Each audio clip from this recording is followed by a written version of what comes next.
Muy buenas tardes. Para nuestra primera actividad decembrina hemos invitado a un apreciado amigo, andaluz por los cuatro costados.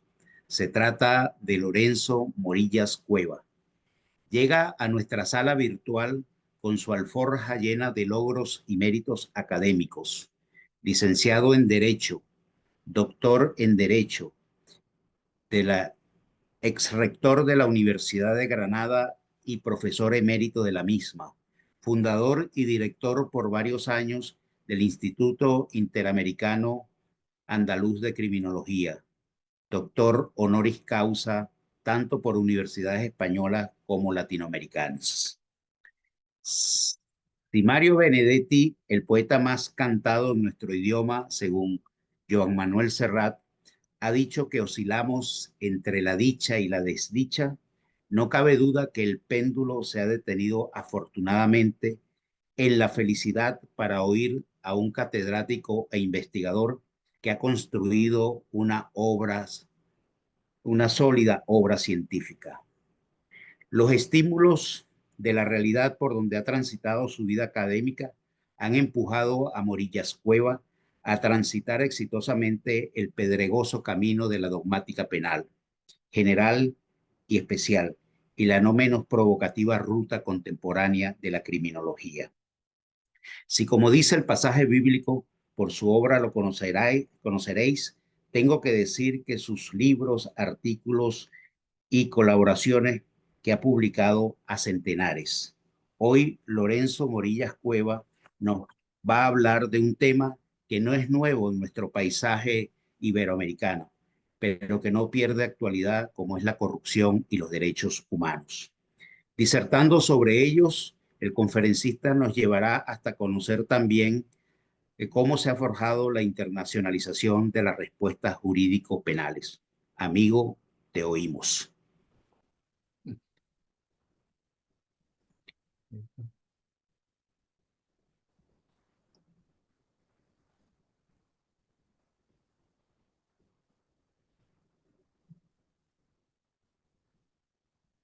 Estoy intentando, vamos a ver si lo logro.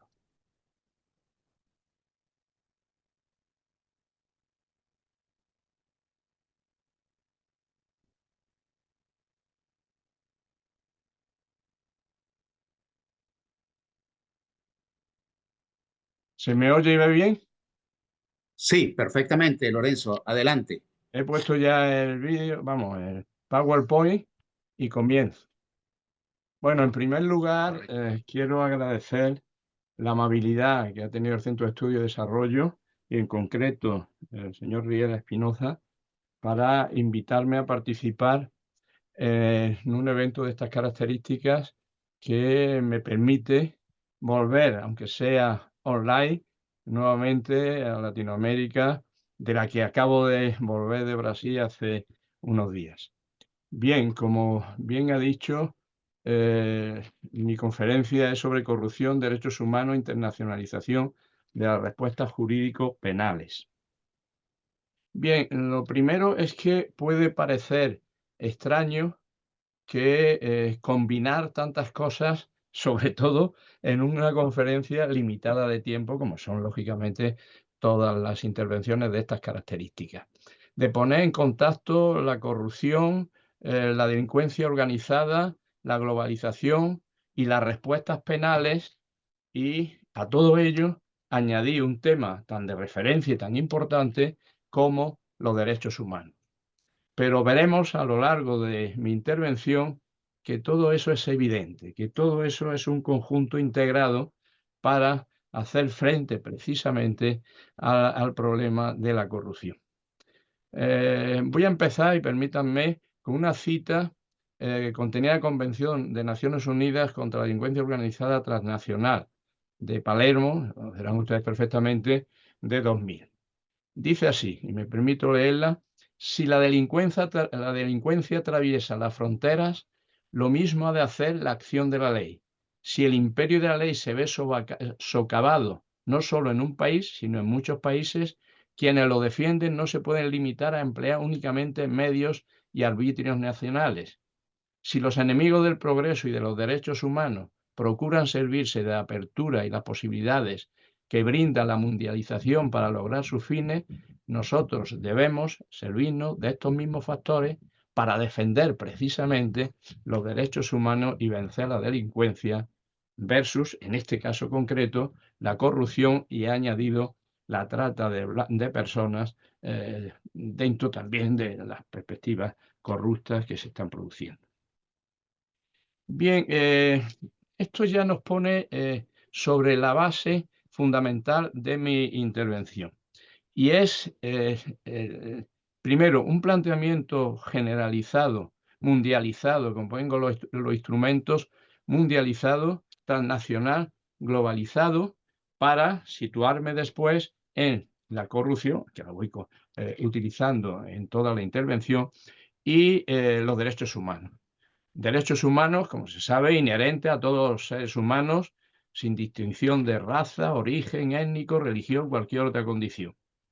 En la Declaración de los Derechos Humanos, en el preámbulo, se dice: considerando que la libertad, la justicia y la paz en el mundo tiene por base el reconocimiento del derecho a dignidad intrínseca y de los derechos iguales e inalienables de todos los miembros de la familia humana, todo ello ha de ser protegido por un régimen de derecho, por los estados sociales democráticos de derecho, a fin de que el hombre y la mujer no se vean compelidos al supremo recurso, que ojalá nunca se tenga que utilizar, de la rebelión contra la tiranía y la represión.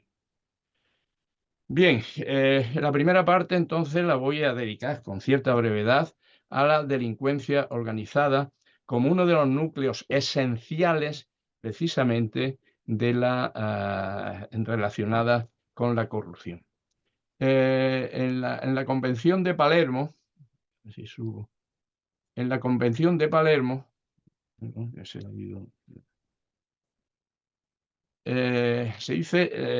da una definición muy amplia y con perspectiva internacional, porque claro, ahora estamos en la fase, en el momento de la internacionalización, a través de lo que estamos viendo de delincuencia organizada, etcétera. Eso no quiere decir que, porque tiene que haber una unidad, que no se tenga estimación de lo nacional, porque, bueno, fundamentalmente se genera dentro del derecho positivo de las naciones para proyectarse a niveles internacionales. Cuando hablamos de delincuencia organizada, ¿qué queremos decir? Luego lo vamos a ver con más detenimiento en el derecho positivo ya español en referencia. Yo tengo un artículo y un libro publicado sobre este tema, en el sentido de he estudiado 8 o 10 países en cuanto, pues, a la corrupción, etc. Y evidentemente voy a hacer una síntesis porque no podría más en el tiempo que tengo. Bien, ¿qué es un grupo organizado delictivo? Pues se dice aquí que hay que haber estructurado de 3 o más personas que durante cierto tiempo que actúan concertadamente con el propósito de cometer uno o más delitos graves y delitos tipificados con arreglo a la convención que estoy citando de Palermo, con mira a obtener, ya sea directa o indirectamente, un beneficio económico u otro beneficio de orden material. Yo de ahí, de todo eso, puedo sacar 4 parámetros, los tienen ustedes en pantalla. En primer lugar, tiene que ser relativamente actuación concertada entre más personas, según la Convención de Palermo. El derecho positivo español, cuando regula los grupos y las organizaciones criminales, lo pone en 2 o más. Pero en fin, esto es un tema que ya veremos y que tampoco es de la máxima importancia. Luego, la permanencia en el tiempo en el ámbito delictivo. En tercer lugar, la finalidad conjunta de cometer delitos graves.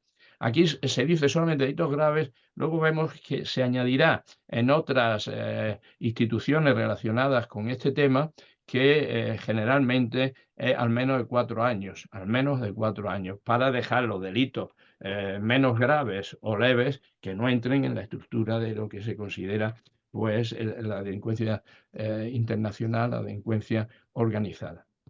Y el objetivo, que esto ya lo hemos dicho anteriormente, de obtener, lógicamente, el lucro, actividades beneficiosas, económicas o de otro tipo de materia.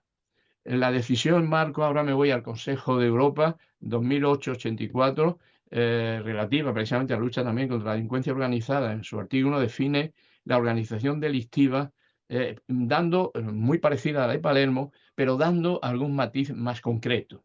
Una asociación, ya aquí entra, una asociación estructurada de más de 2 personas, Europa, en muchos países europeos, utiliza más de 2 personas en vez de 3, como en Palermo, establecida durante un cierto periodo de tiempo, que actúa de manera concertada con el fin de cometer delitos sancionados con una pena privativa de libertad, o sea, no está excluyendo, o una medida de seguridad también privativa de libertad, no está excluyendo cualquier delito que no tenga esa pena de privación de libertad, o esa medida de seguridad también privación de libertad de un máximo de al menos 4 años. Por ejemplo, le pongo, claro, es difícil pensar que haya una organización de este tipo con el delito, por ejemplo, de prevaricación. El delito de prevaricación no se castiga en España, la prevaricación administrativa no se castiga en España con pena privativa de libertad, por lo tanto, no entraría, siendo, sin embargo, un delito importante tanto la prevaricación administrativa como la prevaricación judicial. Bien, con una pena o una pena más severa, es decir, los 4 años son mínimos. Bien, Jiménez Salinas, que ha trabajado mucho bastante este tema, yo también, sea la verdad, pone tres características esenciales de este tipo de organización.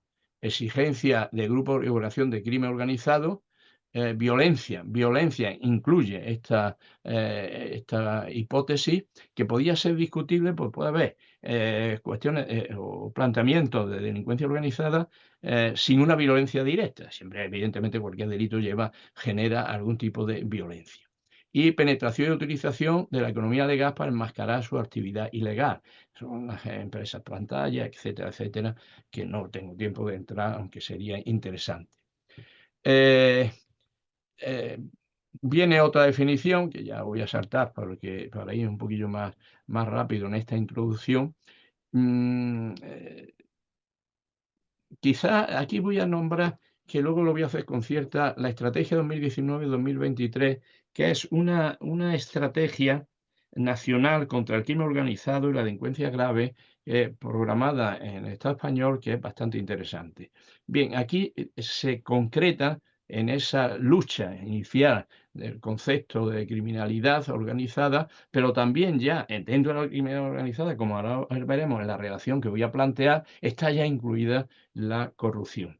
Finalidad esencialmente económica, implicación en actividades ilícitas, asociación de una pluralidad de personas, empleo de medidas de seguridad, adaptabilidad transnacional, es decir, internacional, provocación de efectos indeseables en la ciudadanía, en la sociedad y en los estados, con importante potencial desestabilizador que incide en los estados, e incluso de desplazamiento que sean esos estados, es decir, si son estados democráticos, si son estados no democráticos, totalitarios, etcétera. Entran de todas formas, en algunas ocasiones, no solamente entran a desestabilizar, sino que están dentro del núcleo del propio estado, lo que es mucho más complicado, como ustedes saben perfectamente en este sentido. Y luego el uso de influencia o la corrupción, que es el tema que más que voy a plantear. Esto muy rápido es como España define y regula este tipo de grupos. De los grupos que estamos hablando, el código habla de organización y grupo criminal. Organización criminal, la agrupación formada por más de 2 personas, ya lo hemos visto, con carácter estable por tiempo indefinido, que con certeza y coordinación se reparten diversas tareas o funciones con el fin de cometer delitos. Le pongo ahí el artículo, esto no tiene mayor importancia, 570 bis. Y luego, en un nivel menor, está el grupo criminal, que es la unión de 2 o más personas que, sin reunir alguna de las características de la letra A, pues también tienen la finalidad, objeto de perpetrar concertada actuación en relación con los delitos graves. He dicho esto para adelantar un poquito lo que España entiende como delincuencia organizada que está tipificada expresamente como tal y que luego podía entrar en concurso de delitos con los delitos que se desarrollan cometidos por agrupación, por organización criminal, que obviamente pueden cometer, ahora veremos una reacción de delitos o luego que te entrarían no ya la organización criminal, las actuaciones, o se está dentro de la organización criminal, sería un concurso aparente de leyes. No, aquí yo creo que es un concurso de delitos con los delitos que se cometen. Este es un tema de bastante interés porque afecta a las actuaciones judiciales con relación a estas tipologías. Bien, lo importante aquí, y ya casi para finalizar esta primera parte, lo importante es que hay que hacer en la delincuencia organizada, también en su relación, lo vemos ahí al final de la pantalla, lo tienen ustedes, en la corrupción hay que hacer un esfuerzo no ya solamente nacional, sino un planteamiento global, un planteamiento internacional en la lucha contra esa forma de actuación que es gravísima, que en determinados países que prácticamente no destrozan el país, no destrozan su estructura económica y social, sino que están dentro y son los que controlan y pueden dominar esos países. Por lo tanto, hay que pedir, exigir que las instituciones internacionales pues decidan con mayor, posiblemente firmeza, actuar contra esa delincuencia organizada y contra, en concreto, la lucha contra la corrupción dentro del tema. Quintero Olivares, penalista español muy, muy interesante, habla de que la clase de delitos a los que se vincula dicha criminalidad, la criminalidad organizada, ha llegado a un cambio importante dentro de una política criminal más actualizada, más progresista en cuanto a hacerle frente a la delincuencia organizada y a la corrupción. Porque antes se planteaba más dentro del entorno de las posibilidades positivas de cada país en cuanto a su legislación. Incluso, lo tienen ustedes ahí en color, muchas veces se situaban en que eran tipo unisubjetivos o plurisubjetivos, no de delincuencia organizada, e incluso se dejaba a la perspectiva de la coautoría. Esto ya, afortunadamente, la autoría ha quedado ligada a la participación delictiva y la delincuencia organizada es otra cosa distinta, mucho más, digamos, organizada que la propia coautoría, que es una forma de autoría en el Código Español junto con la autoría mediata y la coautoría. Ciertamente la delincuencia organizada avanza progresivamente con fuerza, porque tiene muchos medios, con fuerza, con acciones cada vez más intensas de tipo criminal y, claro, no es fácil atacarlas con éxito.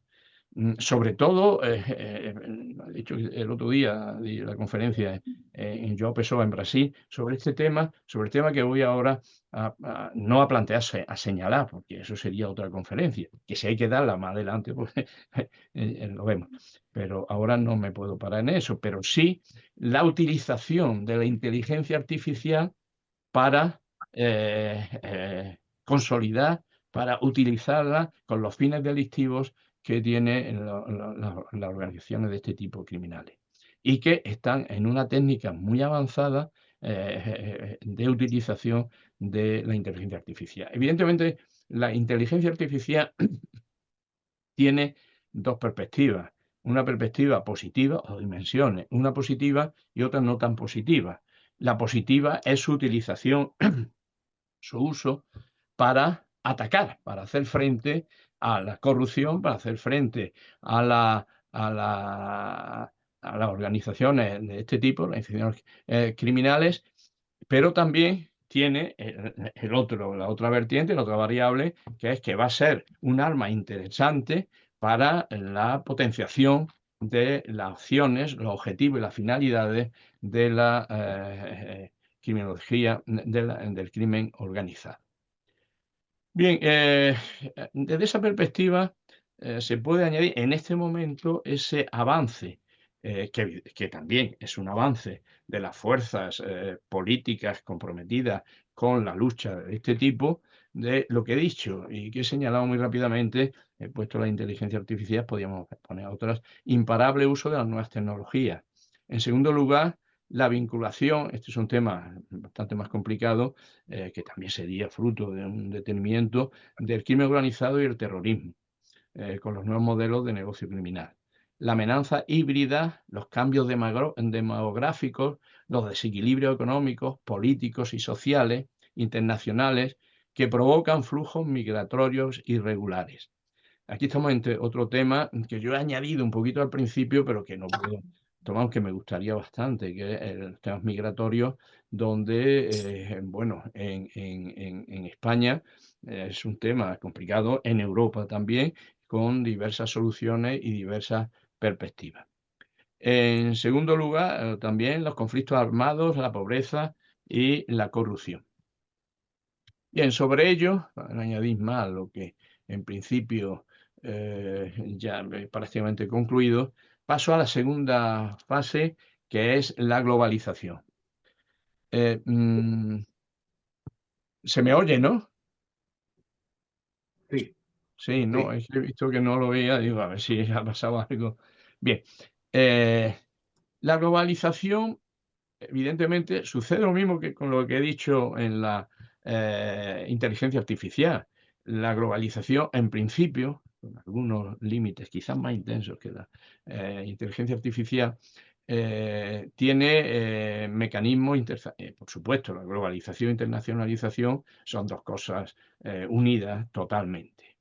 Tiene sus ventajas y sus inconvenientes. A veces los inconvenientes son que por los grandes planteamientos económicos, sociales de los países desarrollados o los países no tan desarrollados o nada desarrollados, pues los derechos humanos que pueden potenciar esa globalización se vuelven en contra de una globalización positiva, etcétera. Pero bueno, ese tampoco es este tema. Vuelvo a la estrategia 2019-2023 cuando se trata de transnacionalidad como característica básica de la delincuencia organizada. ¿Qué es lo que está sucediendo? Pues aquí enumero una serie de cuestiones. La extensión de las conexiones marítimas, aéreas y terrestres cada vez son más intensas, más difíciles de controlar y, bueno, yo creo que ahí es uno de los temas también y habría que actuar sobre ello. Vamos, se está actuando, pero con más intensidad, quiero decir. Aumento de los intercambios comerciales mundiales, constante movimiento de personas, mercancías y capitales, que es el tema que antes he insinuado sin poder entrar en estos temas difíciles de apertura y eliminación de fronteras. Eso es un tema para la Unión Europea bastante complicado y que lo están resolviendo casi no de manera unitaria, cosa que desgraciadamente está sucediendo en más cosas en la Unión Europea, porque algunos lo que han creado son, pues, no voy a decir cárceles, pero sí situaciones en otros países, Albania, etcétera. Y en España es un tema complicado, sobre todo con los menores que entran pues solos y que el Estado lo tiene que hacer y están entran por miles en toda la estructura, sobre todo en las Islas Canarias, fundamentalmente es un problema muy intenso y eso hay que plantearlo con la serenidad y la comprensión de que a esas personas no hay, desde mi punto de vista, que rechazarlas, sino que lo que hay, estoy hablando de los niños, lo que hay es que educarlos desde la perspectiva de los estados europeos, una perspectiva de educación, de libertad y de respeto a los derechos fundamentales. Pero en fin, este es un tema que yo entiendo que es bastante complicado, es muy bien plantearlo teóricamente, pero complicado en su aplicación concreta. El desarrollo de la tecnología, que ya he dicho antes, y las telecomunicaciones, la apertura y eliminación de fronteras, la interconexión de los mercados financieros nacionales e internacionales, Algunas cosas son repetitivas, pero es que es repetitiva el contenido de lo que estoy hablando, porque será con mucha frecuencia y hay que plantearlo también en ese nivel de intensificación en cuanto a la perspectiva de los que estamos en un planteamiento, en este caso científico, y en un planteamiento pues de intentar aportar lo máximo que se pueda ante una situación de estas características. Bueno, hay 8 razones de pervivencia de la globalización: ensanchamiento de los campos geográficos, regulación permanente del terreno de información, exigencia de respetar los derechos humanos, básico, básico también esta conferencia, las corrientes icónicas de las industrias globales, la política mundial policéntrica y pues internacional, el problema de la pobreza global, el problema de los daños y atentados ecológicos globales. Este es otro tema de gran actualidad, con los congresos, con los planteamientos que hay entre dos perspectivas que quieren que en principio deben de querer casi lo mismo, pero desde situaciones muy complicadas, como ha sucedido ahora en España con el dramático las dramáticas inundaciones que ha sufrido el pueblo de, vamos, Valencia, y en concreto pueblos cercanos a Valencia. Bien, ya termino y voy directamente a la corrupción. Evidentemente, toda la globalización, lo que he dicho de delincuencia organizada, ¿qué es lo que tendríamos que hacer? Pues elaborar que se está en ello, pero yo creo que todavía no está con la suficiente fuerza, habilidad y situacional de los comportamientos, de las conductas a nivel internacional, tanto en Naciones Unidas como, aunque evidentemente tienen normativas importantes. Naciones Unidas, Europa, también Latinoamérica. Hay que conseguir una acción, lo tienen ustedes ahí muy en rojo, una acción conjunta del sistema de la justicia para bloquear, para intentar hacer la estructura, los parámetros esenciales de la estructura de las acciones delictivas. Eso supone un esfuerzo grande y habría que hacerlo desde perspectivas preventivas, pero al final, posiblemente todo esto delictivo, organizado o no organizado, tiene un fin, tiene una finalidad, un fin en su progreso, y es el derecho penal y el sistema de justicia penal, que es fundamental. Ahora veremos, luego veremos cómo entiendo yo esa actuación, estas actuaciones de justicia penal ya dentro de la corrupción. Bien, y ya voy a la corrupción, ya en la tercera parte, y la cuarta es a la referencia a los derechos humanos. Y con eso y unas conclusiones mínimas, pues terminaré mi intervención. Eh, Aquí lo pongo quizás demasiado dramático, pero quiero que se visualice lo que yo entiendo de la corrupción. Y es hablar desgraciadamente de unas plagas más importantes a nivel nacional y mundial contra el Estado social y democrático de derecho y de los derechos humanos. Características, es casi repetir, porque corrupción y delincuencia organizada, además muy relacionada, internacionalización. La corrupción está absolutamente internacionalizada en algunos países o algunos grupos de países mucho más. La clandestinidad de los que se dedican, la impunidad con una gran cifra negra, la diferencia nula prácticamente de transparencia y control de la gestión pública, en este sentido la corrupción en todos los países. Ahora vemos esa, no solamente, no voy a citar ningún, o sí, ahora más adelante, pero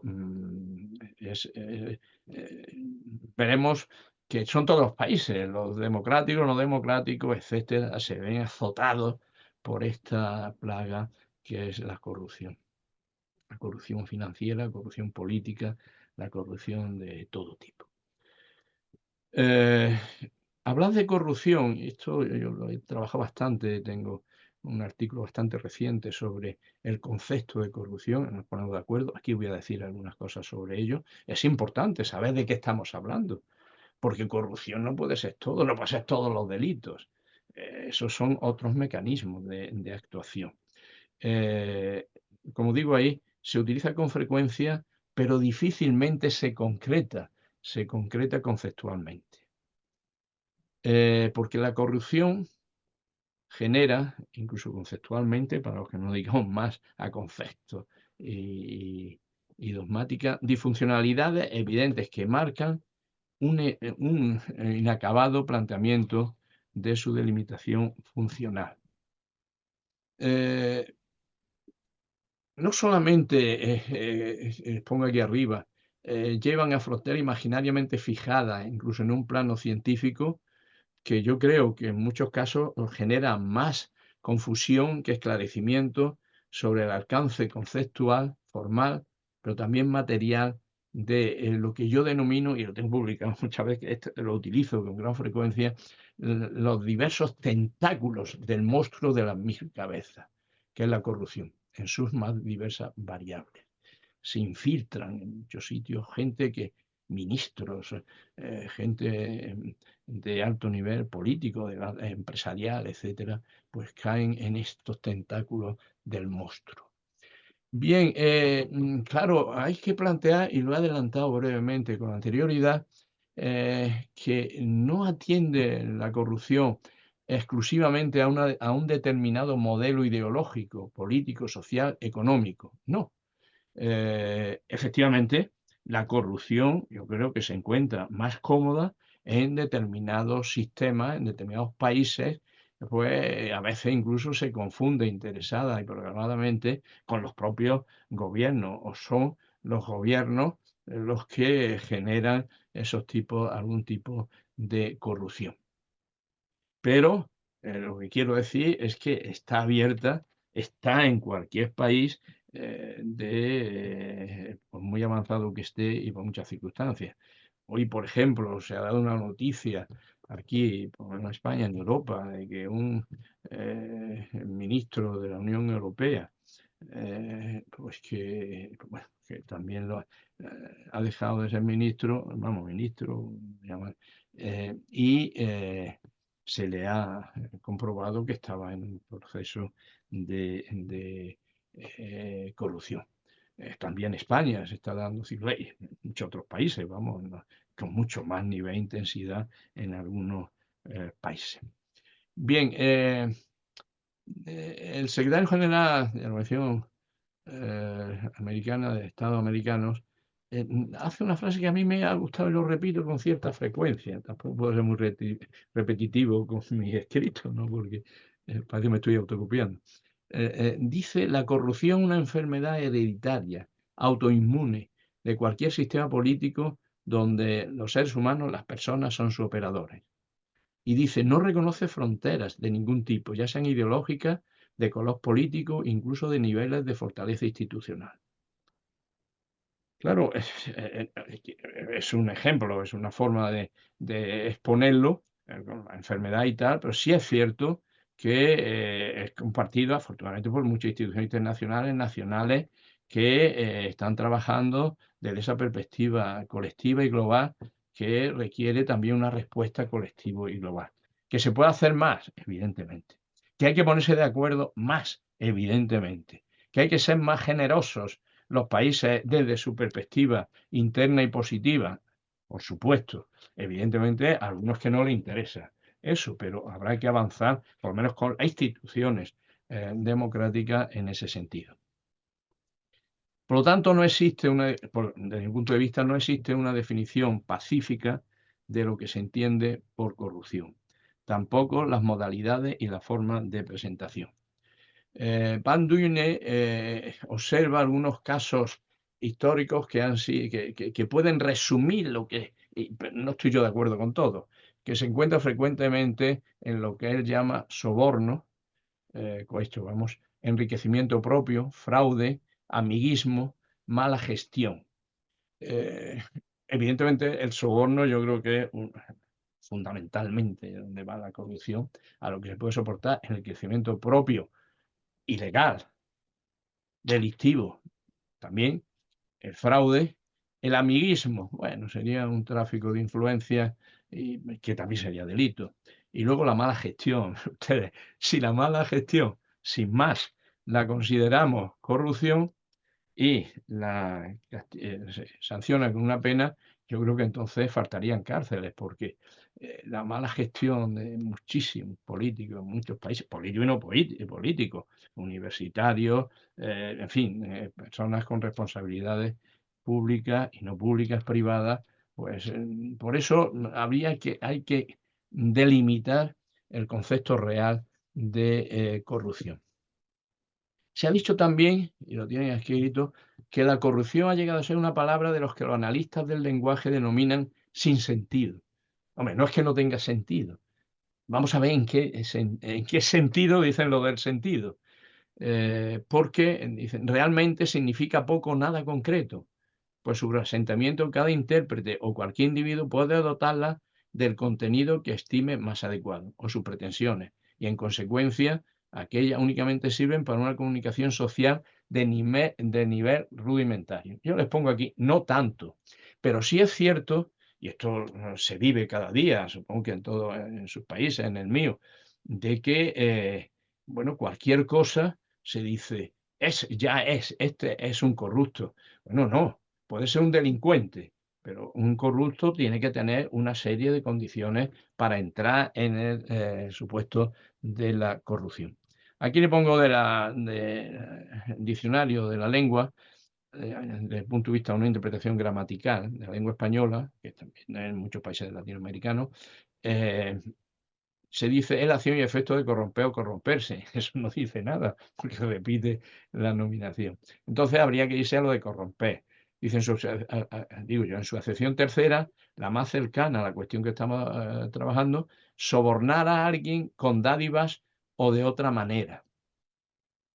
Claro, esta definición está, hombre, voy a decir copiada, pero sí muy utilizada de lo que es para mí el núcleo esencial de la corrupción, que es el cohecho, el delito de cohecho. Por lo tanto, cercana a lo penal, constituye una versión restrictiva de la corrupción. Ahora veremos que hay dos variables en la corrupción, la restrictiva y la amplia. Esto tiene mucha trascendencia porque eso posibilita pues, que se hable de corrupción, de estructura de corrupción, eh, mm, mm, eh, que cada país lo tiene diferenciado. Yo he hecho un estudio con una serie de países que no puedo entrar, sobre cómo regulan, y he elegido algunos que tienen peculiaridades importantes, que son Francia, Italia, Suiza, Finlandia, Perú, Chile, Alemania y España. Voy a utilizar España, pero por ejemplo, sí puedo adelantar que, por ejemplo, Perú lo regula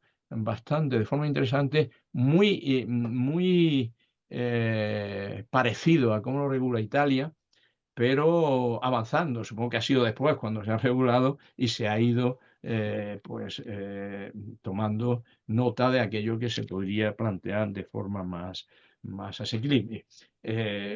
Sí se habla de corrupción como título de sección dentro del Código Penal y luego, pues, si yo mal no recuerdo, lo tengo escrito, está fundamentalmente en Perú cohecho, tráfico de influencia, aprovechamiento del cargo y eh, enriquecimiento ilícito. Tengo aquí los artículos y todo, pero en fin, no viene al caso. Por lo tanto, estamos en que de lo que estoy planteando posiblemente sea el delito de cohecho el que está en la base. Transparencia Internacional habla, muy breve en su definición y muy amplia y genérica, el abuso del poder confiado para el beneficio privado. Hombre, el abuso de poder sí es básico en la corrupción.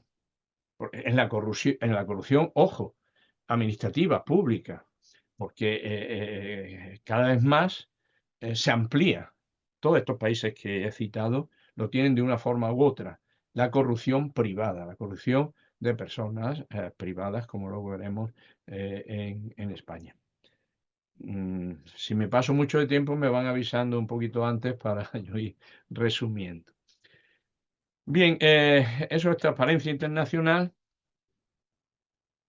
Mm, la mayoría de los que intentan definir, no definen, sino que enumeran los delitos que se puede incluir o que ellos incluyen en la corrupción. Claro, esto es lo inverso.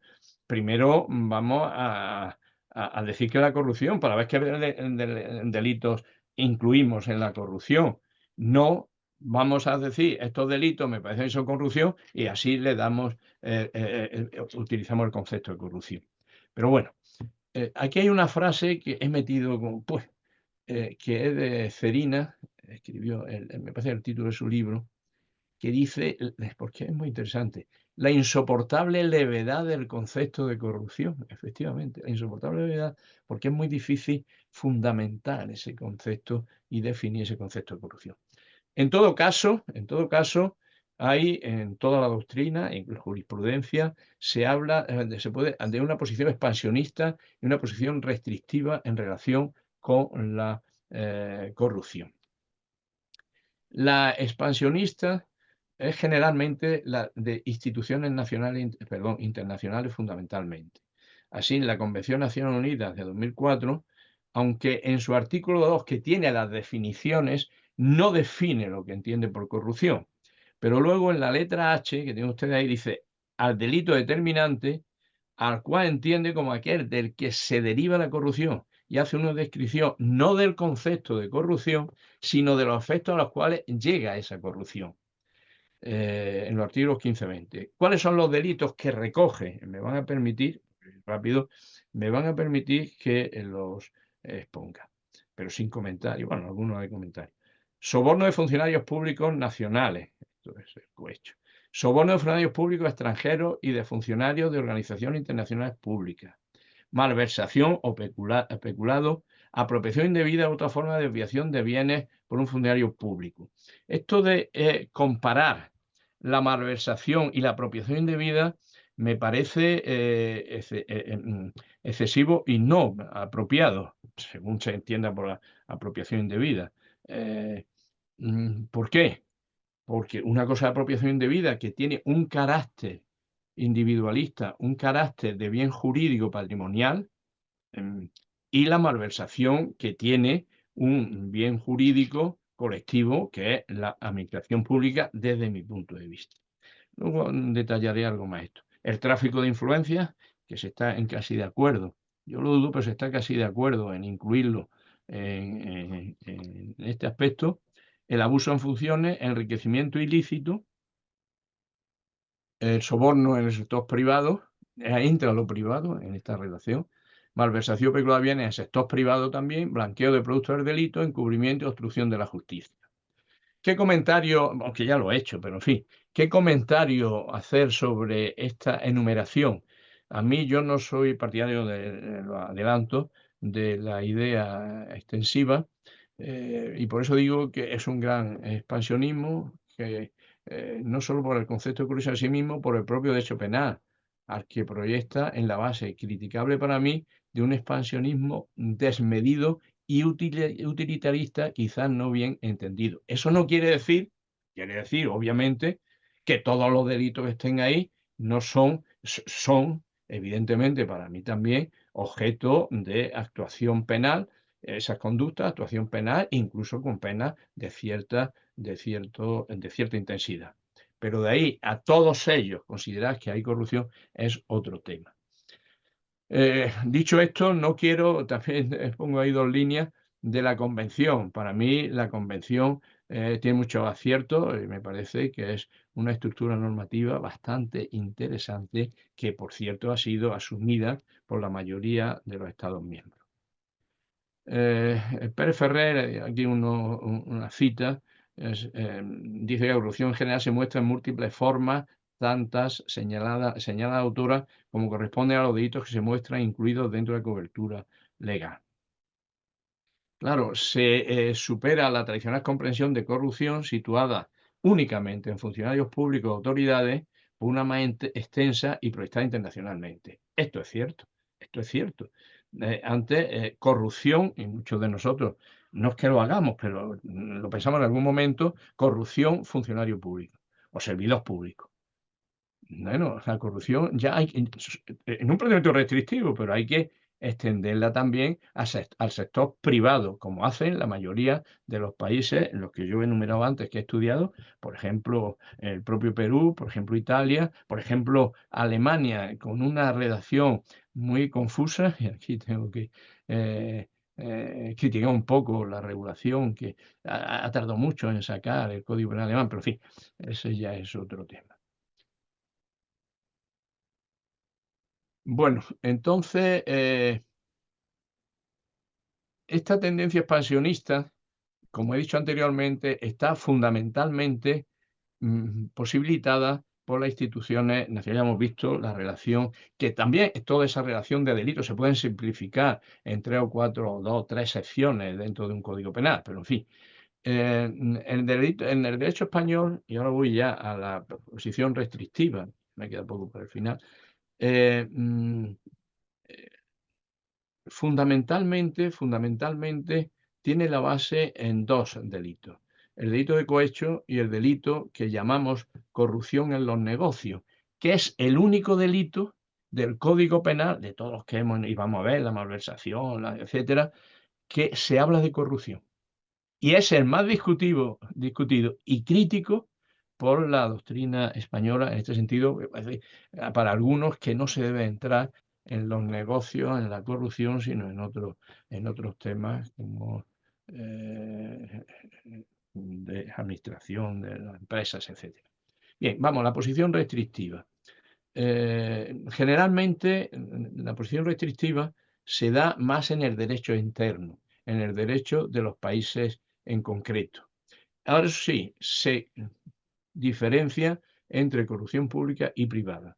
Ya les digo que toda la relación de países que he dado en el análisis profundo que he hecho en mi artículo de más de 60 páginas, pues se analiza y se ve que en ambos casos, algunos, como sabéis, creo que recordad, Perú y pues Italia, corrupción privada se lleva incluso en algunos momentos al derecho civil, cosa que a mí me parece que no. Lo que pasa es que combina y uno de ellos confunde parte del derecho civil con el derecho penal. También lo hacemos nosotros, lo hace España. No es que se confunda, sino que una forma me parece interesante de la responsabilidad civil derivada del delito, que pocos códigos tienen esa figura de responsabilidad civil derivada del delito, sino que si hay responsabilidad penal, perdón, derivada de responsabilidad civil derivada del delito, si hay eso, se divide en dos.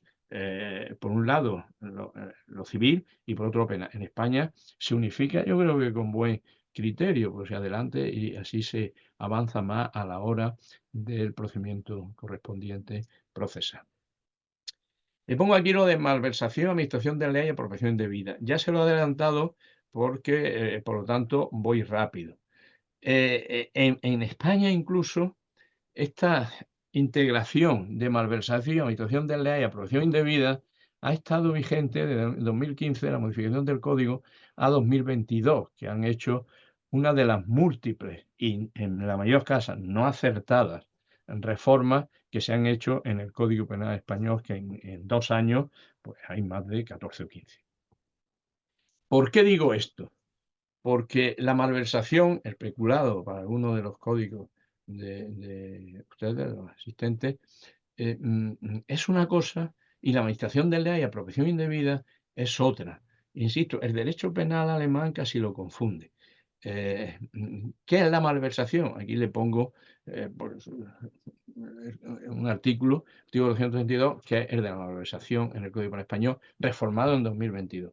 Dice: autoridad o funcionario público con ánimo de lucro se apropiare o consistiere que un tercero con igual ánimo se apropie del patrimonio público que tenga a su cargo por razón de sus funciones o con ocasión de las mismas, será castigado una pena de prisión de 2 a 6 años, inhabilitación especial para cargo o empleo público y para el ejercicio del derecho de sufragio pasivo por tiempo de 6 a 10 años.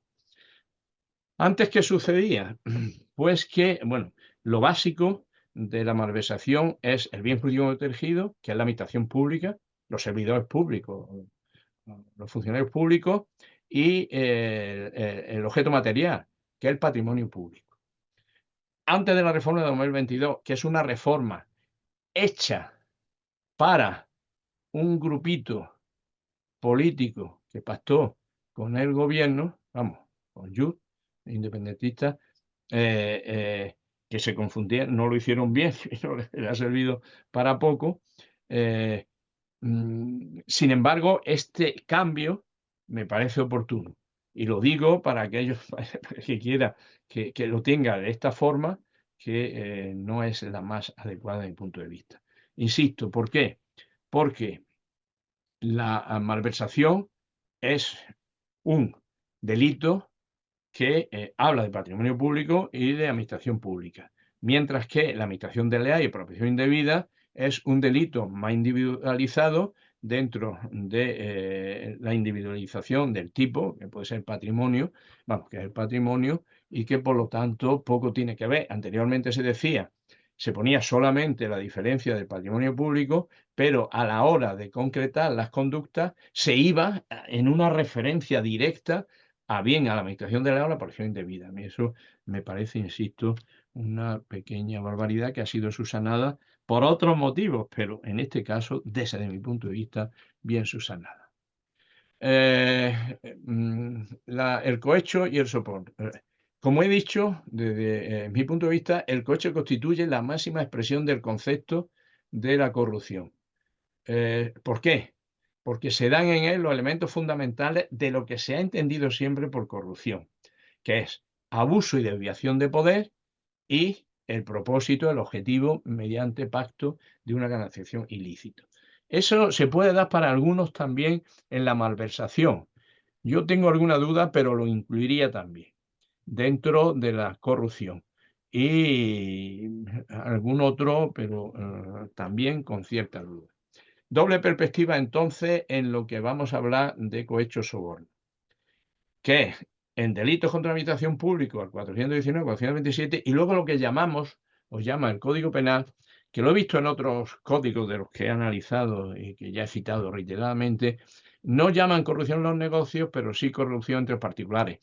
Esto, que ahora se llama corrupción en los negocios en el derecho positivo español, en el anterior, hasta la reforma de 2015, se hablaba precisamente de delitos de corrupción entre particulares. A mí me parece más interesante el título que tiene ahora de corrupción en los negocios que entre particulares, porque de lo que se trata es fundamentalmente de actuar sobre negocios.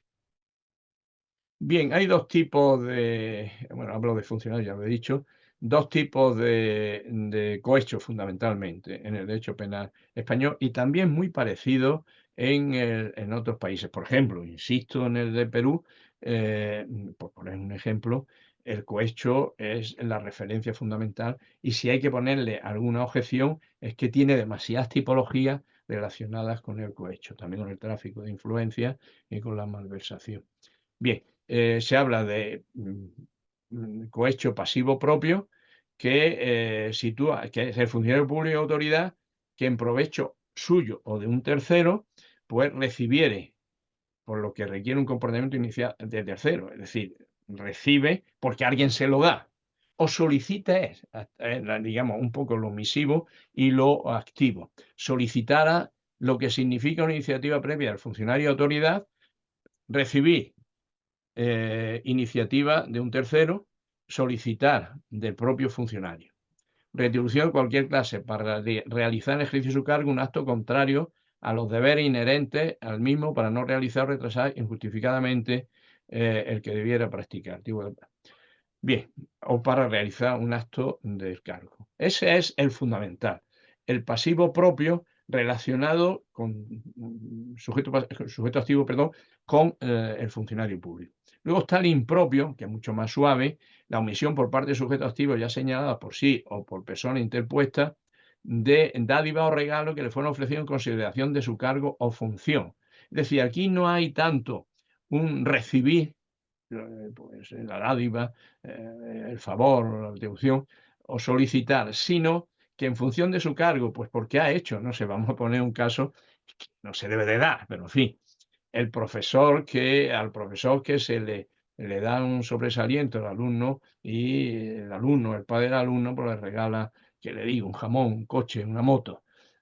Ahí todavía se mantiene como malversación, pero, perdón, como cohecho, pero con un nivel lógicamente más bajo. Y luego está el cohecho activo, que se diferencia de lo anterior precisamente en la cualidad del sujeto activo.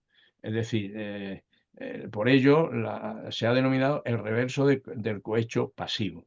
¿Cuál es aquí? Pues tiene que participar en el cohecho activo una persona distinta, el que, al funcionario. Si el funcionario lo acepta, entonces estaremos en el propio para el funcionario recibiere, pero también para el activo, en este caso de una persona no funcionaria de autoridad.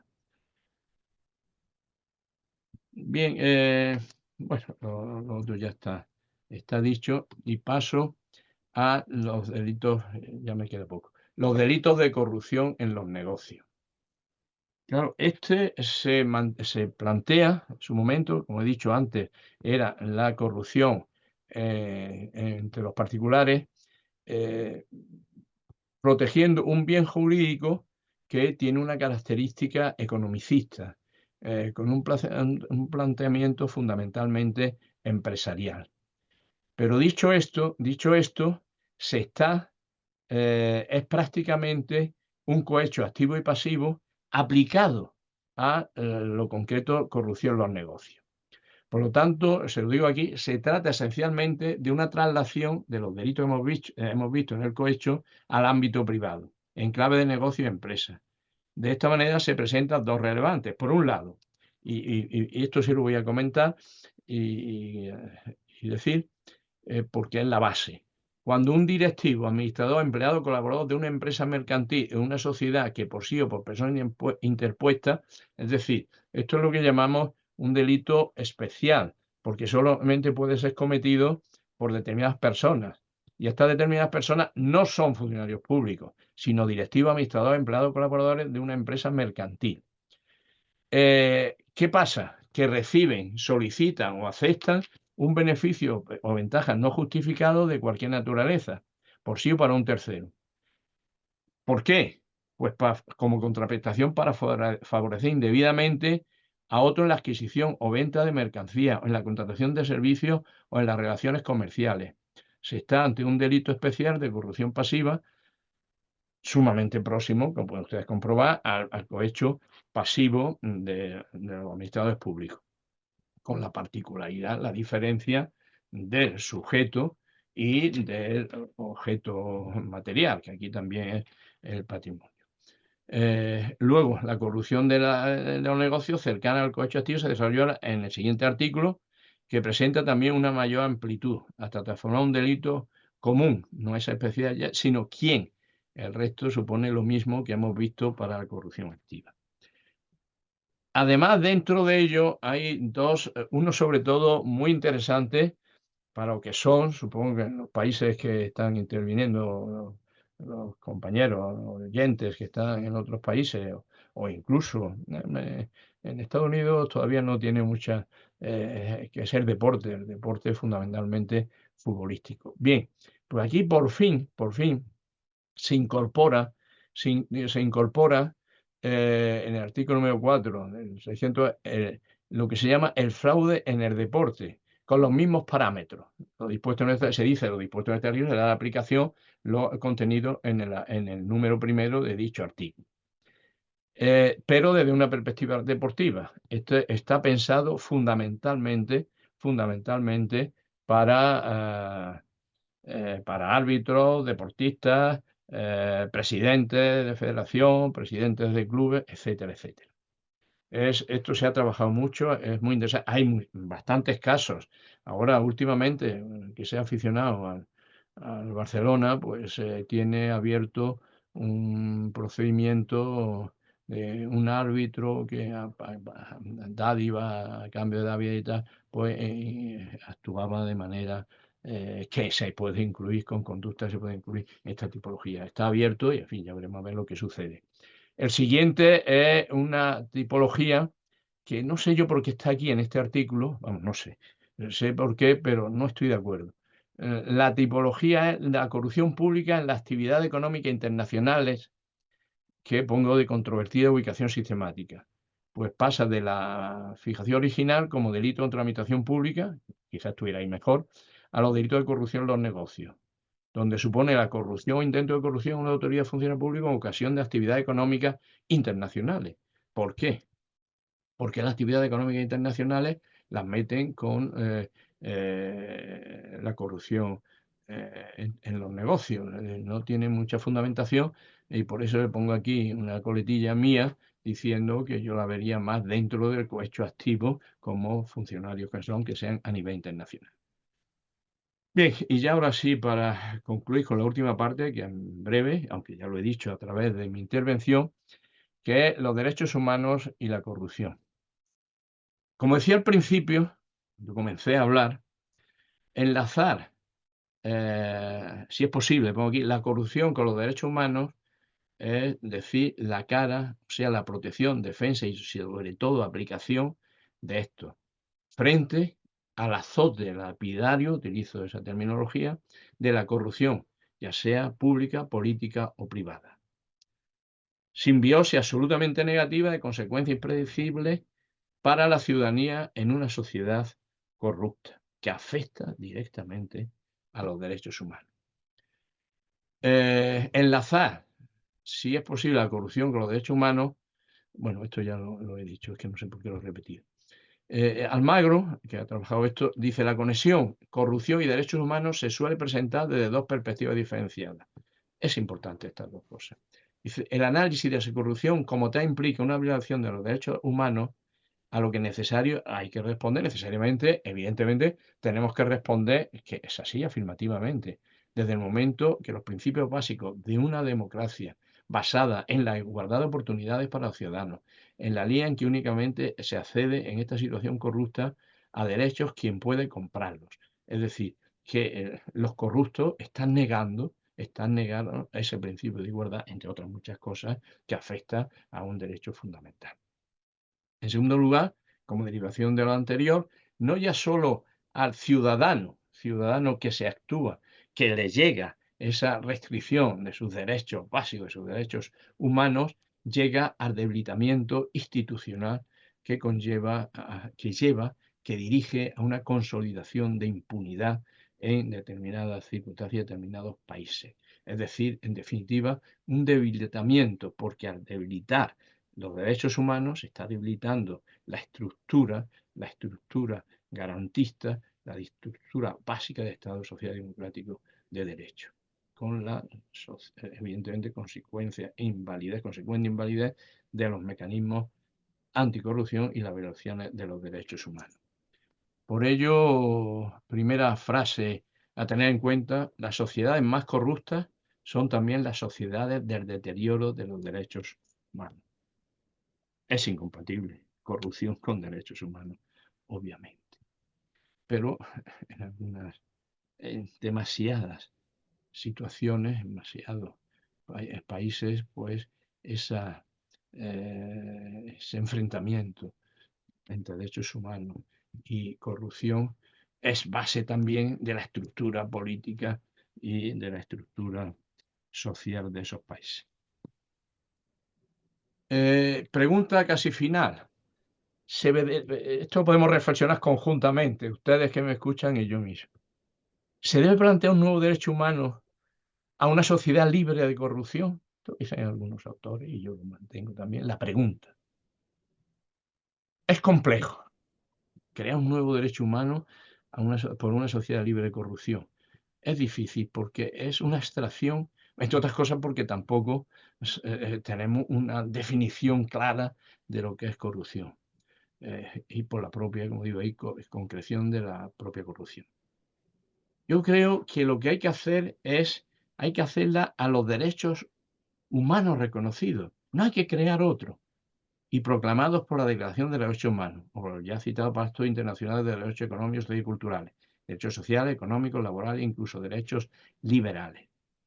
Lo que tenemos que potenciar la defensa, el respeto a los derechos humanos en todas las condiciones, en todos los países y en todas las situaciones. Eso nos llevará, como consecuencia, a también hacer una sociedad más libre y menos corrupta que las que en algunos casos se dan en estos momentos.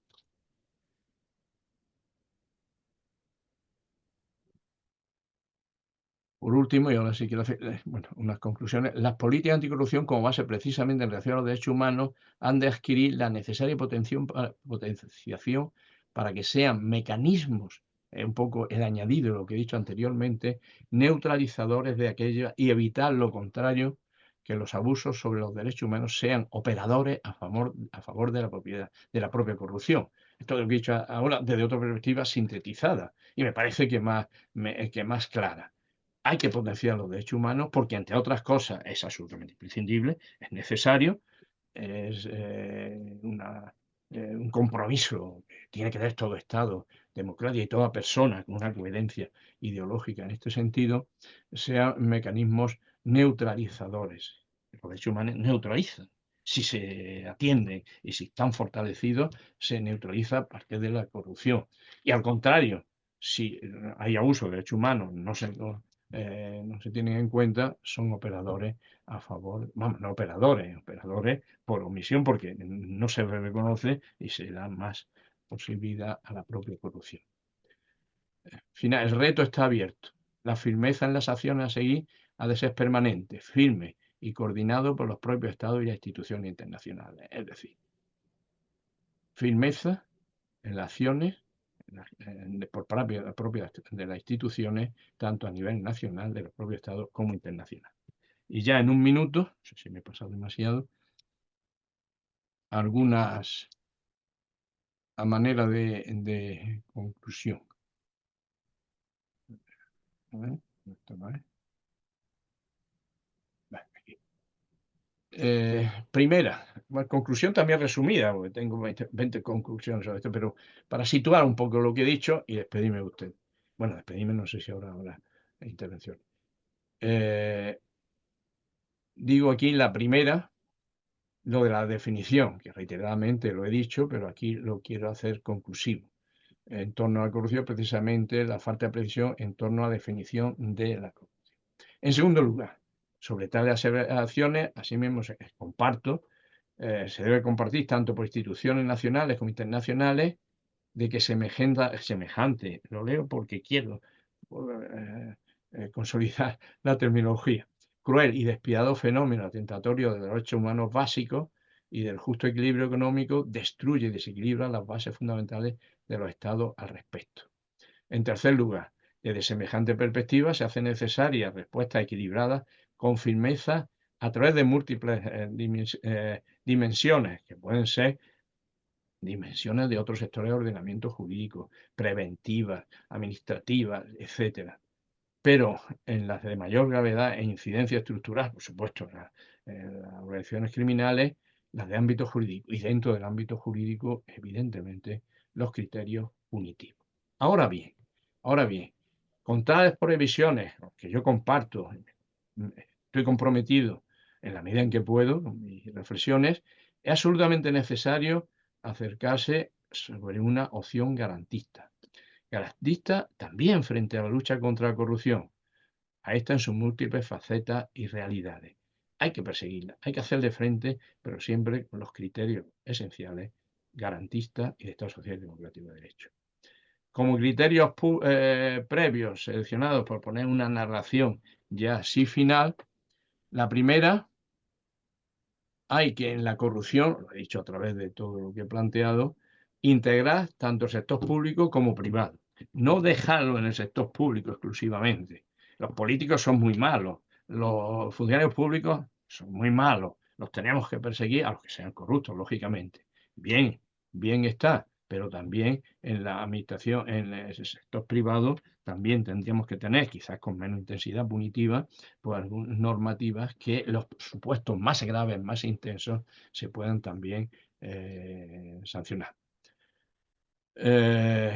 Evidentemente, no identificación total de la corrupción con la administración pública, como bien jurídico, pongo aquí como derivación de la administración pública, pero también bien jurídico, sector privado, como sucede en España y como sucede en otros países, de los que he planteado el estudio que he realizado, pues el sector privado. Y por último, el abuso de poder sobre conductas de que en el ámbito privado como en el público, el C, en el sentido de la suficiente amplitud que pueda abarcar tanto lo privado como lo público. Todo ello me lleva a la opción restrictiva en cuanto a la corrupción. Relativamente restrictiva, porque la restrictiva total es solamente el cohecho. Yo creo que la malversación se puede integrar también y el tráfico de influencias y quizás muy puntualmente algún otro que no tiene ya tanta intensidad como los que estoy planteando dentro de lo que se puede entender como, porque si se delimita como corrupción, si se delimita, se le da más fortaleza cuando se utilice el término corrupción, mucho más, no que cuando se diluyen todos los delitos que hemos visto anteriormente, aunque también se pueden resumir en los tres o cuatro que yo he dicho. Tampoco es una controversia totalmente alejada una de la otra, sino que se puede llegar a situaciones intermedias que posiblemente sean las más favorables. Pues muchas gracias y quedo a su disposición.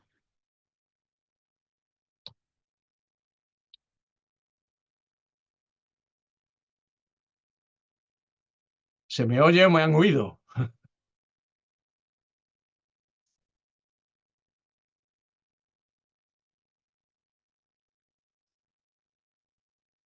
Sí, doctor, sí le hemos escuchado. Muchas gracias. Gracias a ustedes por escucharme.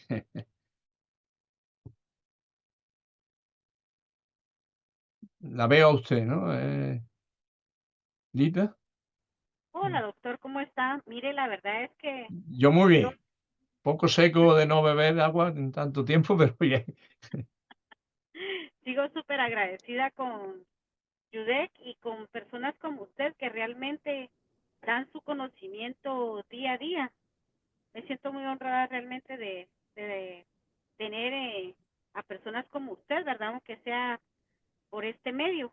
Y cordialmente, cuando usted venga a Guatemala, si tiene la oportunidad, pues está cordialmente invitado y podemos tal vez apoyarlo en algunas conferencias para profesionales del derecho en nuestro país. Yo soy catedrática universitaria y pues pudiera hacer algunas gestiones ahí para que usted nos pudiera apoyar porque, mire, el conocimiento que usted da es súper interesantísimo y Pues, además eh, realmente ah, nuestros países lo necesitan, necesitan ya, ese. no, ya. Sí, yo conozco bastante Latinoamérica y bueno, siempre que puedo voy porque yo creo que hay que trasladar el conocimiento que uno tiene, pero también los planteamientos que se hacen o que yo he hecho más o menos en mi exposición. Estoy convencido desde un punto de vista también ideológico y comprometido con un derecho penal progresista y con un derecho penal que respete los derechos humanos, pero también las garantías de los ciudadanos. Es decir, un derecho comprometido con la realidad social y el respeto a toda la ciudadanía. Muchas gracias, doctor, muchas gracias Nada, por encantado de estar con la usted. interesante conferencia que usted nos ha dado el día de hoy. Realmente hay problemas aquí porque realmente la corrupción es algo que desequilibra totalmente el derecho, No, pero totalmente. no, ¿Va usted conduciendo? sí voy conociendo, porque fíjese ¿Eh? que Ahora sí, no lo yo oís. soy abogada penalista en este país, soy catedrática universitaria, mi nombre es Amarilis Chilel, doctor. Ah, es Eh, catedrático universitaria. sí, soy Muy bien. catedrática Pues universitaria, cualquier cosa que tenga usted vivo, se puede conectar conmigo, que quiera. Yo me encanta poder dialogar con ustedes, ¿m? En mi muchísimas correo gracias. electrónico. Nos deja ¿M? su contacto, doctor, por favor. Sí, mi contacto es lorenzom@ugr.es, que es de Le la agradezco. Universidad de Granada. Mire qué interesante, de verdad. Mire que yo siempre he dicho que tener contacto con con catedráticos de otras universidades es muy interesante, y escuchar las ponencias también de otros países que Pues claro, pueden por lograr supuesto. un mejor desarrollo para nosotros. Pues Claro. nuestros países todavía estamos luchando por salir adelante, Ya pero lo sé, lo sé, lo sé. todavía en medio de toda la corrupción habemos gente buena todavía, que cuesta. Sí, sí. Muy bien. Pues no sé si finaliza con su intervención la conferencia porque nadie me ha... Eh, voy a dejar de... Lorenzo, aquí, Sí, aquí hay algunos comentarios. Eh, pues, adelante. Charito desde Venezuela dice, excelente posición global, felicitaciones. Eh, Julia Arias también. Karen, excelente disertación, saludos de Caracas, Venezuela. Mira, perdón un segundo. Me Elio, voy a salir de compartir para que sí, nos veamos cómo más. no, Si puedo, deja de compartir. Ya, exactamente. Ok, ahora sí. correcto. Y aquí hay otro comentario, Hay excelente una relación de conferencia. intervinientes grande que veo ahora. Eh, ajá, Venga, la estoy corrupción. dispuesto a cualquier Ok, cambio de impresiones, debate, lo que dice, queráis. la corrupción es un flagelo que nos afecta muchísimo en nuestros países latinoamericanos. Si la corrupción es una enfermedad, ¿cuál es el tratamiento? ¿Tiene cura? Eh, hombre, mi pronóstico, que no soy adivino, pero sí, dentro de esta sí se puede dar. Yo, cura total, es difícil, es muy difícil, porque es muy difícil porque siempre hay posibilidades y hay gente que se dedica a eso. Ahora bien, se puede hacer frente con mayor energía, con mayor firmeza, pero eso no quiere decir que se ataque todo contra la delincuencia organizada. Hay que estructurarlo de tal forma que se utilicen mecanismos hábiles para ir derrocando o nivelando esas posibilidades que tienen pues, la delincuencia organizada y los corruptos, ¿no? Pero yo no voy a decir la naturaleza humana porque no creo yo en esas cosas, pero sí que evidentemente es el monstruo de las mil cabezas y dentro de las cabezas hay cabezas que tienen una tendencia, yo no sé si lombrosiana, lombrosiana, el criminal nato, pero en este el corrupto nato, que puede ser, ¿no? Yo no estoy de acuerdo con lo de Lombroso, pero en fin, ese otro tema. Pero sí la estructura social y mientras más niveles de posibilidades de actuación, pues más posibilidades se tiene y más tendencias de algunos que viven para eso y de eso, ¿no? Y en todos los países, pues tú dices lo de Latinoamérica, efectivamente, quizás sea más intenso todavía, pero en todos los países, nosotros ahora en España tenemos situaciones muy complejas, abiertas de políticos importantes y tal, ¿no? Pero eso, lo que pasa es que en un estado democrático donde las instituciones medio funcionan, digo, medio funcionan porque algunas, pero por ejemplo en España en estos momentos yo creo que el Poder Judicial está bastante activo y comprometido con la objetividad judicial y con las interpretaciones judiciales. Entonces, eso es quizá eh, una ventaja para ir poco a poco, vamos, poco a poco, con firmeza, pero avanzando. Pero vamos, la, la, la pregunta que tú me haces, yo la suelo hacer cuando es el que hace preguntas. Que y pongo un ejemplo,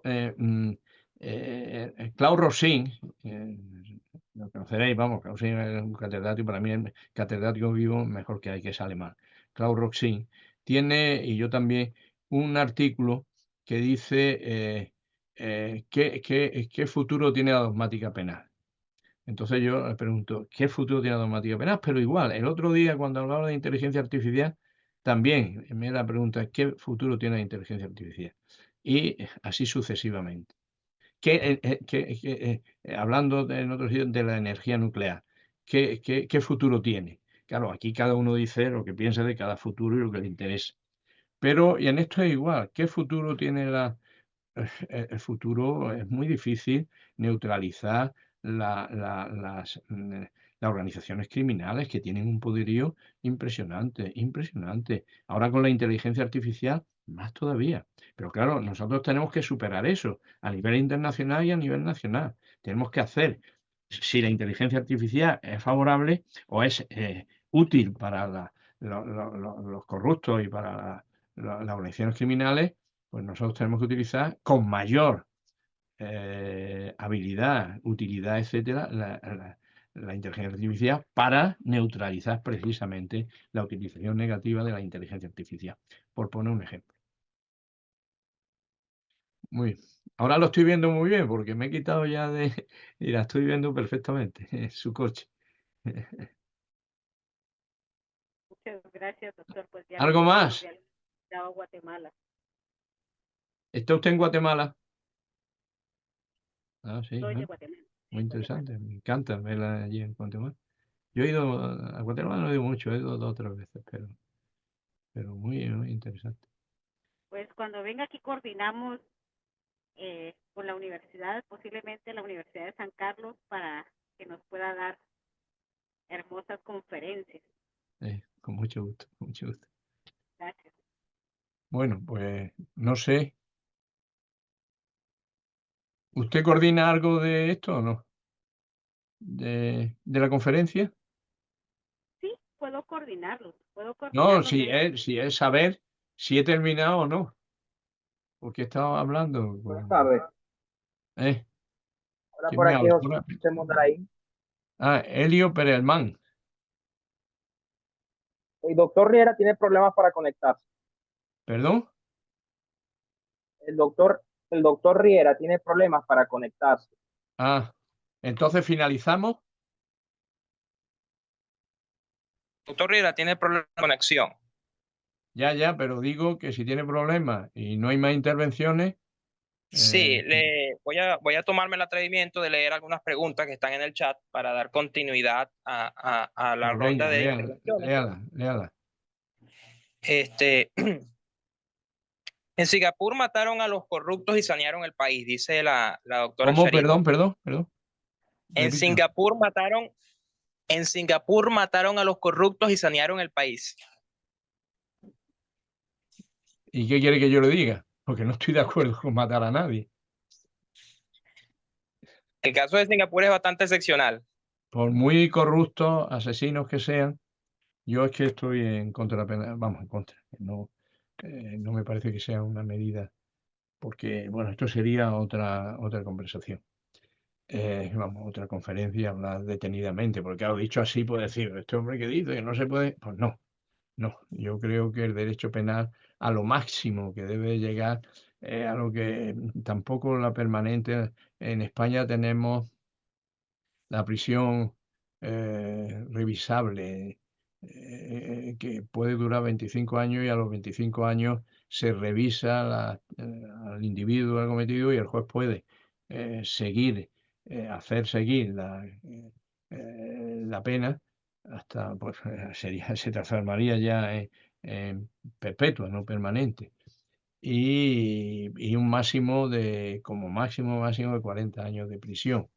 Yo entiendo que algunos países, por su situación, por su situación y tal, pues puedan utilizar cada vez menos, utilizar la pena de muerte. Entre ellos, el anfitrión de esto es que Estados Unidos, ¿no? Pero bueno, eso ya es una cuestión de decisión y de compromiso de cada estado. Pero vamos, mi respuesta es esa.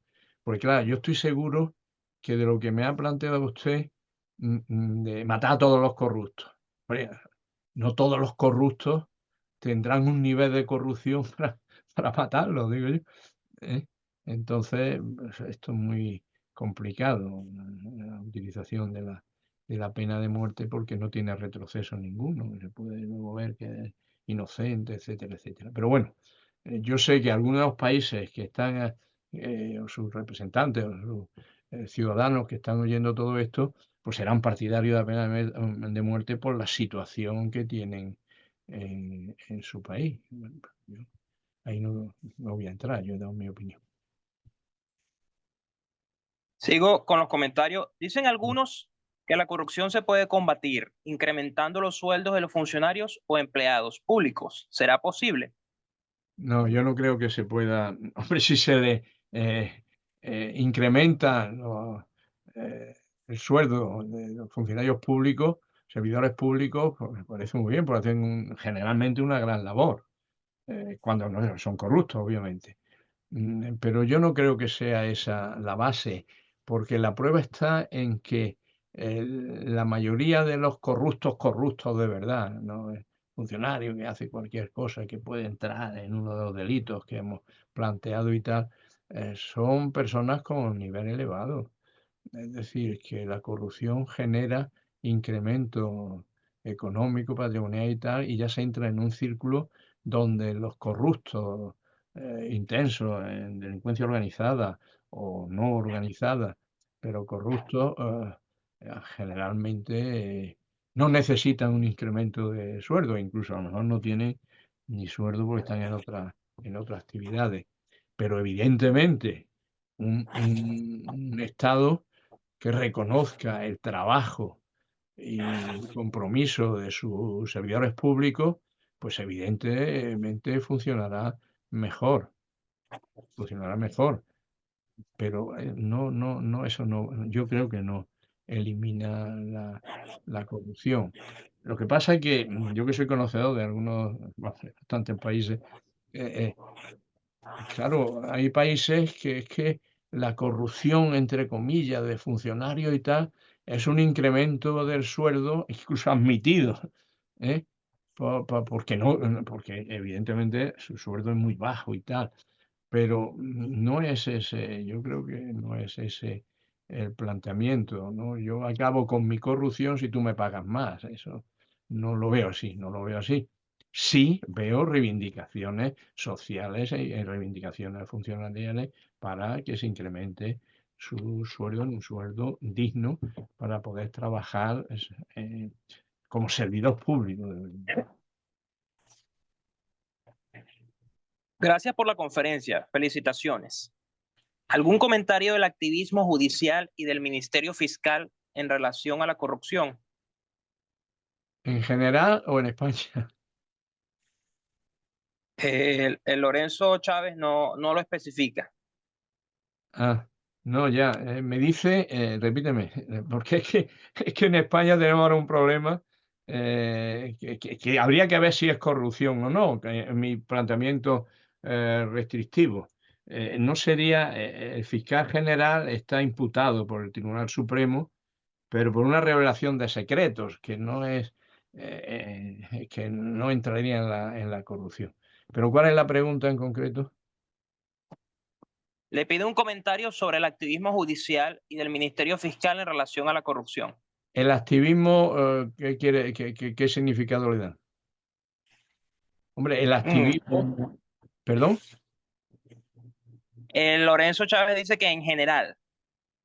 Sí, pero ¿el activismo favorable a la corrupción o el activismo de frente a la corrupción, de persecución de la corrupción? Vamos a ver, respondo de las dos perspectivas. Yo creo que la actividad judicial en estos momentos en España es bastante positiva en un activismo, por decirlo de alguna forma, en contra de persecución de la corrupción, con actuaciones firmes del Poder Judicial. Habrá alguna excepción, pero eso sucede siempre. Por otro lado, el Ministerio Fiscal igual tiene ese compromiso de perseguir, la corrupción. Siempre delimitando lo que entendemos por corrupción, que es un tema fundamental. Y luego, los cuerpos y fuerzas de seguridad, pues yo creo que están haciendo, algunos especializados en corrupción, están haciendo una buena labor. Eso no quiere decir que en determinadas situaciones, como ha sucedido recientemente en España, alguno de ellos pues esté metido cuestiones corruptas de tráfico de drogas, etcétera. Pero eso no mancha ni muchísimo menos la actuación en general de los cuerpos y fuerzas de seguridad, que evidentemente, como en todo, como en la universidad, como en la medicina, como en todo, pues hay gente individualmente que pueden cometer o pueden ser corruptos, pero estamos hablando en términos generales, el compromiso. Yo sí creo que hay un compromiso en general. Claro, no podéis país por país, porque en algunos países no es así, pero yo puedo hablar de lo que más conozco, que es España, que hay un compromiso del Poder Judicial, de la Fiscalía, a pesar de esta incidencia que ha habido, pero no, eso yo creo que no es corrupción, sino que es, pues, si es que se llega a confirmar, que está por ver, está en procedimiento, pues un tema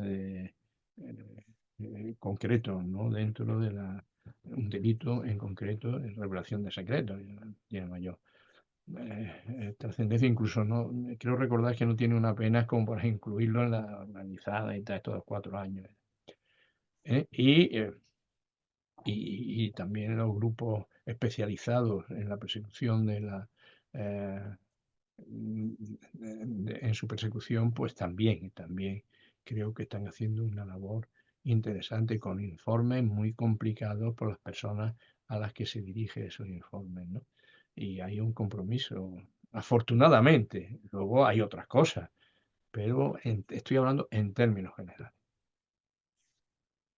Vamos, eso lo puedo decir desde la primera hora general, lo que hacen jueces. Hombre, yo también he visitado ahora Brasil, João Pessoa, estado de Paraíba, y he dado conferencias a jueces, fiscales y tal, y he visto cómo se mueven, qué están haciendo y tal, y me pareció que también hay un compromiso activo contra corrupción y sobre todo con otros delitos que no son para, pero por el tráfico de drogas, etcétera, etcétera, que sí hay un compromiso activo, incluso poniendo en peligro su propia integridad, ¿no? Digo en términos generales, ¿no? Ya en Brasil o en España. Edmundo Ayala dice, excelente conferencia, saludos desde Guatire, Venezuela. La corrupción es la enfermedad del siglo en América y el mundo. Vemos cómo el presidente Biden indulta a su hijo. Así vemos muchos casos en el mundo. Pues que lleva toda la razón en lo que dice. Yo también lo he dicho en mi conferencia, lo que es la corrupción en estos momentos. Una plaga, el monstruo de las 1000 cabezas, que atrae a mucha gente. Y bueno, lo de Biden, pues es que es difícil de comentar. No va a hacer? Dicen algo, ¿qué no va a hacer un padre por un hijo? Pues no hacerlo porque, no sé, no tiene. Pero bueno, lo que pasa es que eso quizás tampoco entraría, bueno, sí podría entrar en el término, sí. Pero claro, estamos hablando del presidente de Estados Unidos, es que es complejo. Y lo que me habla usted de Venezuela, yo ahí no entro, ustedes lo saben mejor que yo lo que está pasando.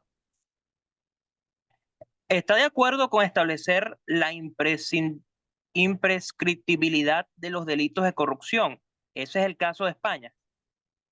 No es el caso de España, porque la prescripción de los delitos es un tema muy complicado, vamos, muy complicado, que se asume sin más, y yo creo que habría que hacer una nueva valoración de la prescripción. Claro, el delito de corrupción, ¿prescriben o no prescriben en España? Prescriben, porque no sabemos los delitos, el único tipo, que lo he dicho antes, que habla de corrupción, exactamente la corrupción en los negocios, que es, por cierto, el más criticado, porque no piensa que no se tiene un alcance de entrar en la empresa y tal, pero bueno. Entonces, prácticamente todos los delitos prescriben en España. Se están seleccionando algunos que no, pero vamos, individualizados y que afectan al propio Estado, ¿no?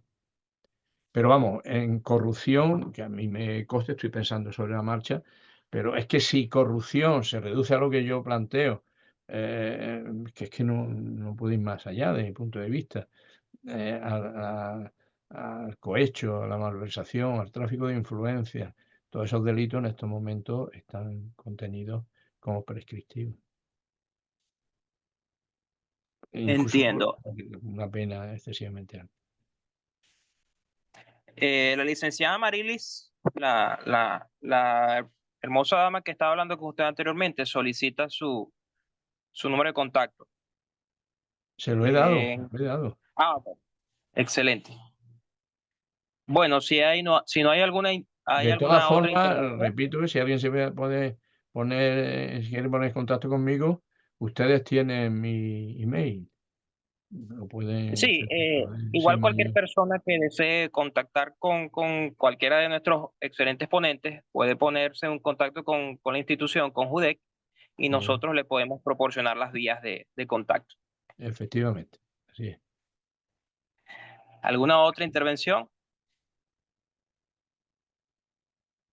Bueno, pues entonces un descanso no viene mal. No. Entonces, en nombre de JUDEC y del doctor Argenis Riera, les agradecemos mucho a usted, profesor, y a las personas que asistieron a la conferencia, invitándolos, por supuesto, pasado mañana, el viernes 6 de diciembre, a la conferencia titulada Violencia intrafamiliar y control coercitivo, dictada por el profesor José Manuel Fernández, abogado de la Universidad de Chile. Muy bien.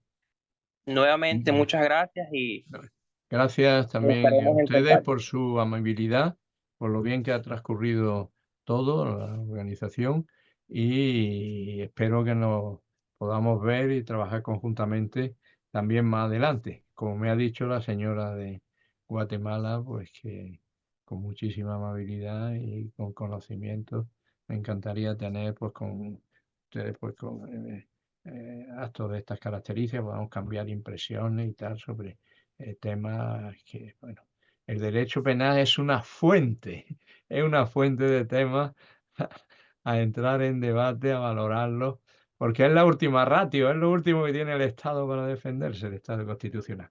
Muchísimas gracias. Venga, y hasta otro momento. ¿Vale? Hasta luego. Me salvo, Dios.